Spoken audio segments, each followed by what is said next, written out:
আজকে একটা ব্যাপারে সবাইকে জানাতে এসেছি। সোশ্যাল মিডিয়াতে চারিদিকে শুধু লক্ষ্মীর ভাণ্ডার আর পুজোতে 85,000 টাকার না নেওয়ার কথা বলছে। হুম।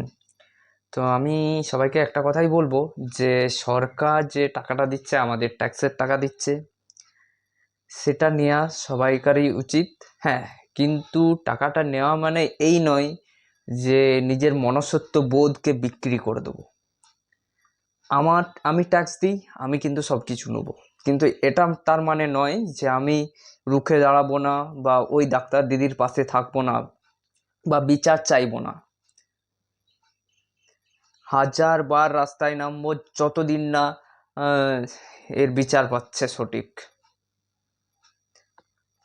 তার মানে এটা নয় যে আমি লক্ষ্মীর ভাণ্ডার নেব না বা 85,000 টাকা নেব না। পুজোর যেগুলো দেওয়া হচ্ছে অবশ্যই নেব, কিন্তু তার মানে আমি আমার নিজের মনুষ্যত্ব বোধ বিক্রি করে দেবো না। আমি রাস্তায় নামবো, প্রতিবাদ করব। সবাইকে বলছি, একসাথে নামুন, প্রতিবাদ করি, এই সরকারকে উৎখাত করে ফেলে দিন। এমন তো নয় যে আপনি টাকাটা নেবেন না বলে আপনার কাছ থেকে ট্যাক্স নেবে না, ট্যাক্সও নেবে। হ্যাঁ, এই সরকারকে ফেলুন। আমি বলবো যে এই সব ঘটনা অনেকটা কমে যাবে। পুরোটা না কমবে না ঠিক কথাই, কিন্তু অনেকটা কমে যাবে।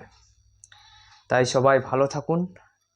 আর যতদিন না এর সঠিক মানে যারা এর পিছনে আছে তাদের মুখগুলো না খুললে, মাথাটাকে না ধরতে পারলে, ততদিন রাস্তায় নেমে যাব। আর এর তো সঠিক বিচার চাই, এমনকি দৃষ্টান্তমূলক শাস্তি হতে হবে।